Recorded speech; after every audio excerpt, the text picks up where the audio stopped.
Thinking Cap Publishing presents Stinetinglers, written by RL Stine. Our Little Monsters.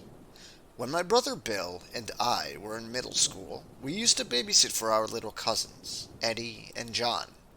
They were nice boys, but as soon as their parents left the house, they'd climb on Bill and me, and wrestle us, and pound us, and punch, and beat us to a pulp.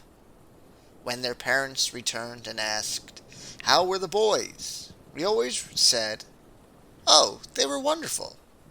Then Bill and I would limp home, beaten and bruised. I've always thought babysitting was a dangerous job.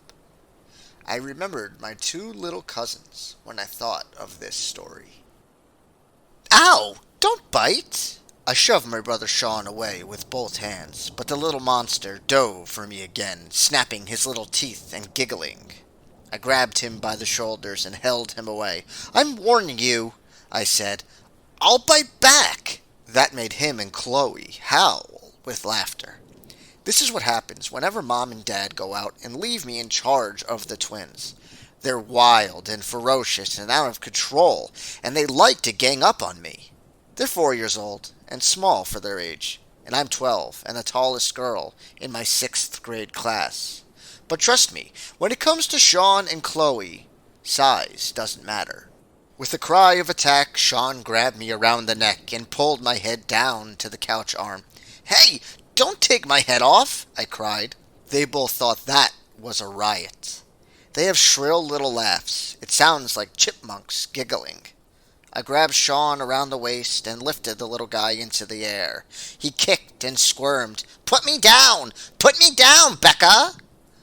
Chloe sank her teeth into my leg, and I nearly dropped Sean. They're both terrible biters. When I tell Mom what they do to me, she just says, "Deal with it." I lowered Sean to the floor and picked up Chloe.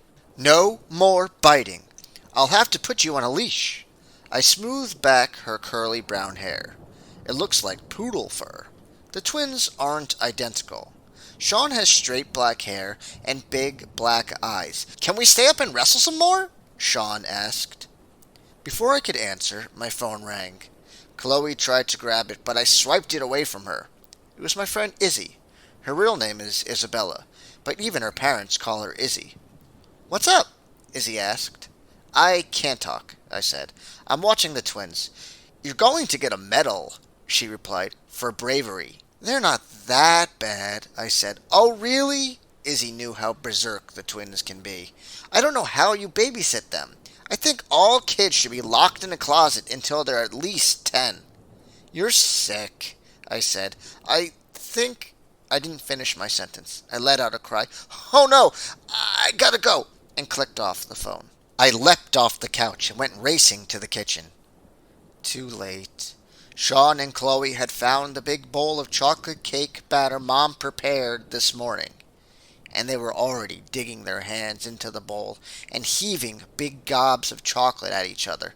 "Stop! Stop it!" I shouted. Splat! A wet gob of cake batter smacked my forehead. The batter oozed down my nose and cheeks. That caused a burst of chipmunk laughter, and another blob of batter came flying at me. I ducked, and it splattered on the carpet. "Hey, stop! No more!" I begged. I dove to the kitchen table and reached for the bowl of cake batter. I plunged my hand into the bowl, raised a big handful of chocolate, and smeared it all over Chloe's forehead. Sean laughed and ducked away, but he wasn't fast enough. I pushed a big hunk of batter onto his nose and wiped it over his cheeks. All three of us were laughing now and having the best chocolate cake battle ever. Go with the flow. That's how I deal with the twins, and we always have the best time together. By the time Mom and Dad got home, the twins were sound asleep in their beds. I had cleaned up all the gobs and chunks of cake batter, made it all into a cake, and I had the cake baking in the oven. Dad took a long sip from his water bottle. "How were Sean and Chloe?" he asked. "They were angels," I said. Dad spit his water into the air. He and Mom both burst out laughing. They know what the twins are really like. If you can handle those two, Mom said, you can handle anyone, Becca. You're a terrific babysitter. And that's when I got the idea. I knew how I could earn some spending money and use my talents at the same time. Mom, what if I got a babysitting job? I asked. I'm old enough for it. And you just said how good I am at it. She and Dad exchanged glances. I guess you could find some jobs here in the neighborhood, Mom said. But it's hard work, Becca. I don't think so, I said. I think little kids are fun. I suddenly felt very excited by the idea. What could go wrong? The next day, I talked about it with Izzy in the lunchroom at school. When I told her my idea, she dropped her peanut butter sandwich on the table. Don't you have enough of a workout from the twins? She asked. Do you seriously like torture? I don't think it's torture, I said. You just play with the kids, let them go a little nuts, wear them out, and put them to bed. Izzy shuddered. I think little kids should be kept in jars and taken out at meal times. I laughed. Why am I starting to get the idea you don't like kids? I like them fried on a bun with some special sauce. Izzy's a real comedian. I mean, she's funny all the time. Listen, you could come with me, I said. We could babysit together and split the money. That would be fun. She took a big bite of her sandwich. You're joking, right? Okay, don't come, I said. But how do you think I find jobs? Mom and Dad don't want to drive me anywhere, so it has to be in the neighborhood. We could print out little posters or signs, Izzy said. Maybe put them on some shops on Main Street, or maybe in mailboxes, or telephone poles. That might work, I replied. What should they say? Insane person looking for torture by little monsters, Izzy suggested. I like it, I said. We both laughed. That night, I wrote a sign and printed it out. I kept it simple. I just wrote, Neighborhood babysitter, good with kids, lots of experience. And I put my phone number at the bottom. I printed out a big stack of them in a bold black font. I thought they looked very professional. On Saturday, Izzy helped me take them to some of the little shops on Main Street. We taped a bunch of them to poles along the sidewalks. Lots of kids in this neighborhood, Izzy said. Your phone will probably start ringing before you even get home. But she was wrong. No one called. I kept my phone with me day and night. I kept taking it out and staring at it. I guess I was willing it to ring. But it didn't.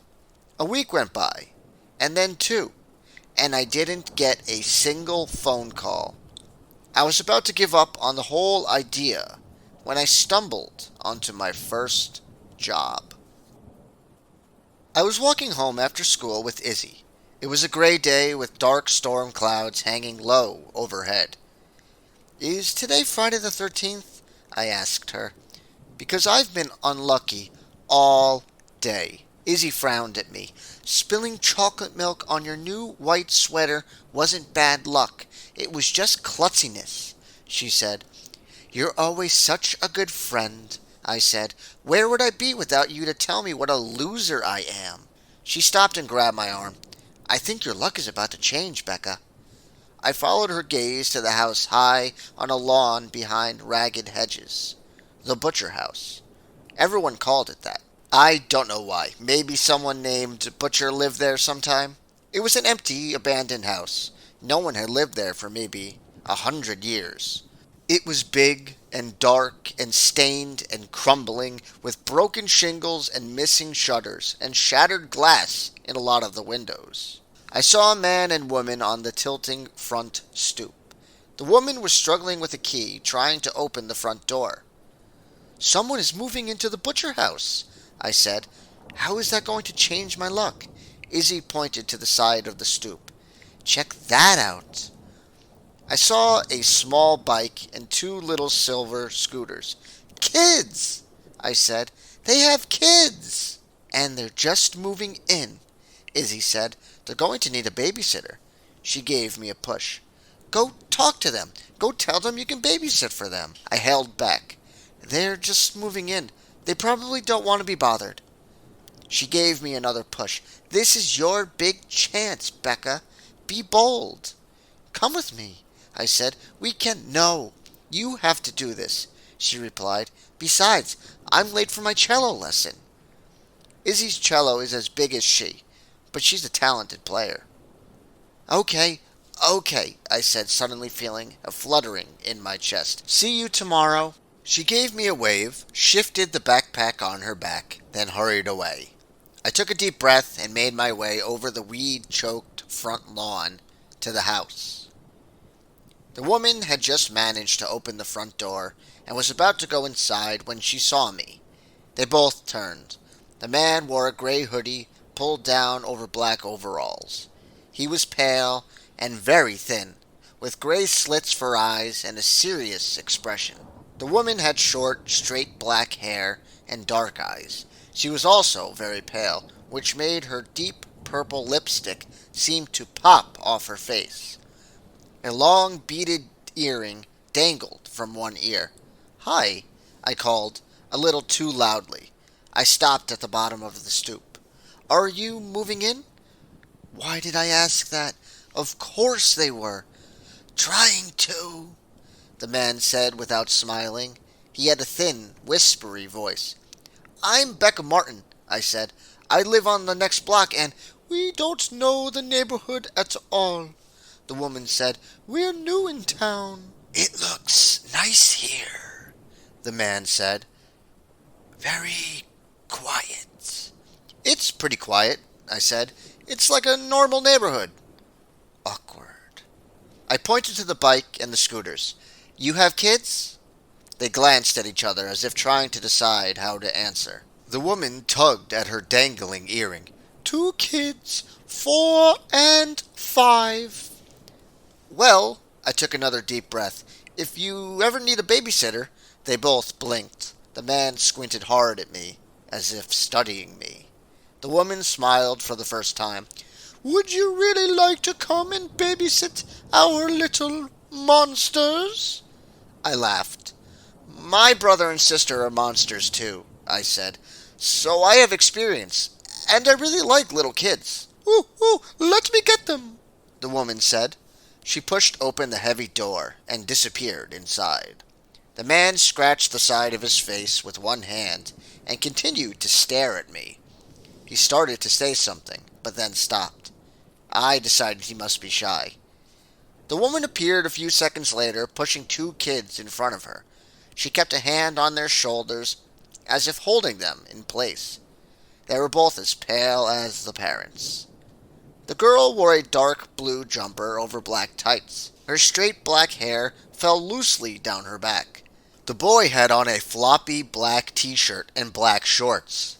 I guessed that the girl was the older one, but they were both small for their age. This is Gorm, the woman said, tapping the girl's shoulder. And this is Garg. She patted the boy. Strange names, I blurted out. They are old family names, the woman said. What's your name? The little girl demanded. Becca, I answered. Strange name, she said. Her brother laughed. Would you like Becca to come and stay with you some night? The mother asked. No, both kids declared at once. Of course you do, the father spoke up in his whispery voice. He turned to me. They're both very shy around strangers. No, we're not, Gorm said. I laughed. Gorm, I think we're going to be good friends, I said, flashing her a warm smile. I'm not sure exactly what happened next. I'm pretty sure I imagined it. I saw a black spot move on the floor of the stoop. A big spider. And I'm not sure, but I think I saw Garg reach down and pick the spider up between his fingers and pop it into his mouth. I blinked a few times. It was shadowy on the porch because of the storm clouds up above, but I did see the little boy chewing something, chewing pretty hard, and I'm pretty sure it was the spider. These kids might be trouble, I thought, but I reminded myself how desperate I was to have a job. Becca, can you come babysit them tomorrow night? The woman asked. Yeah, I replied. No problem. I'm warning you, don't smear that peanut butter on me. The next afternoon, Izzy and I were watching the twins until my parents returned home from grocery shopping. As always, their idea of fun was making a mess. Sean giggled like a mad fiend and raised the glob of peanut butter in front of my face. Dare me? No, I don't dare you, I cried. I'm warning you. Smoosh! He slapped the peanut butter onto my forehead. I let out an angry cry. Sean and Chloe tossed back their heads and laughed as if it was the funniest thing they've ever seen. I grabbed the sticky blob off my forehead and tossed it at Sean. He dodged it to the side, and it flew onto the carpet. Now it was Chloe's turn to come at me with a handful of peanut butter. I tried to grab her, but she was too fast for me. Not my hair, not my hair! I screamed. She shot her hand forward and rubbed it down the side of my hair. I screamed again, jumped to my feet, and shoved her away. Izzy sat across the room with her phone in her hands. Becca, how could you even think of babysitting? She demanded. These twins should be arrested and kept in prison for life. I ran to the kitchen to get a wet paper towel to try to wipe the peanut butter from my hair. I don't think the other kids will be this much trouble, I said. They seem very quiet and shy. Izzy tisk-tisked. You're in major trouble. You should bring a dog crate with you to use as a cage, just in case. I rolled my eyes. Very funny. Know what? I'm glad you're not coming along. I screamed as Sean sank his teeth into my wrist. No biting! No biting! I cried. Remember, I can bite back! The evening sun was sinking behind the trees when I showed up at the butcher house for my job. I was surprised to see the house completely dark, no lights on, anywhere. The floorboards on the front stoop creaked as I walked up to the front door. It swung open before I could knock. The woman smiled at me. Her pale face was gray in the dim light. She wore a loose black sweater over a long black skirt. She held the door open, and I slipped past her into the front room. Right on time, she said. Thank you for coming. It took a while for my eyes to adjust to the dim light. I saw a few large cartons piled in the center of the room. Otherwise, the room was completely bare. Our furniture hasn't arrived, she said, reading my thoughts. We are trying to track it down. It might be lost. Whoa, that's too bad, I murmured. I heard footsteps on the bare floorboards. The man appeared from a back room. He was also dressed in black. He had a black baseball cap pulled low on his forehead. Hello, Becca, he said. The kids are waiting for you in the playroom. He pointed to a door near the back hall. Awesome, I said. I think we're going to have fun. They didn't reply to that. When is their bedtime? I asked. They both shrugged. Whenever, the man said. You'll know when it's time to put them down, the woman added. I nodded. Well, okay, no worries. Have a nice evening. You too. They started to the front door. Do you want to leave me a phone number so I could reach you if I have to? I asked. We don't have our phones yet, the woman said. No problem. When will you be back? I asked. They exchanged glances. It's a full moon tonight, the man answered, so we'll be out till after midnight. Huh? What does that mean? The door closed behind me before I could ask. I found the two kids down on the floor in the middle of the next room. It was as bare as the front room. No furniture at all. A floor lamp against one wall gave off a pale, yellow light. Garg and Gorm were dressed alike in gray t-shirts and shorts. They were on their knees, each holding a blue helium balloon on a string. "Hey guys," I called as I walked over to them. "What's up?" They stared back at me and didn't reply. "Remember me? I'm Becca," I said. Garg lowered his eyes to the floor. Gorm continued to stare at me. "We know," she said softly. "It's going to be hard to get a conversation going with these two," I thought. "Tell me, guys," I said, "have you had dinner?"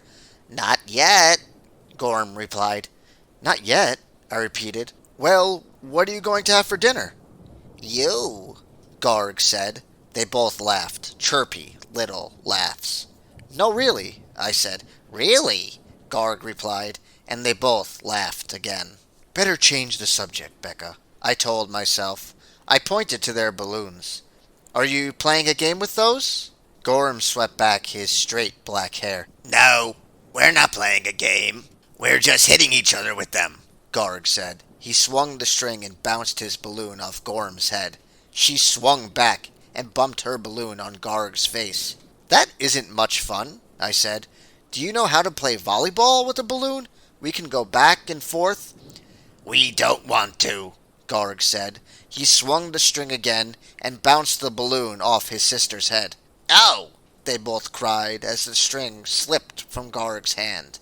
The balloon floated up. He grabbed for the string and missed. The three of us watched his balloon hit the ceiling above us. Garg made a pouty face and beat his fists against the floor. "Oh, wow, too bad," I said. I gazed up at the balloon bouncing lightly against the ceiling. "Do you have a ladder? Maybe I could climb up and get it." "We don't need a ladder," Garg said. He jumped to his feet and walked to the wall. Then he did a backflip until his shoes were flat against the wall, and he walked up the side of the wall. I let out a startled cry. "How did you do that? Come down, Garg! You'll fall on your head!" Gorm laughed. She flipped herself sideways and walked up the wall.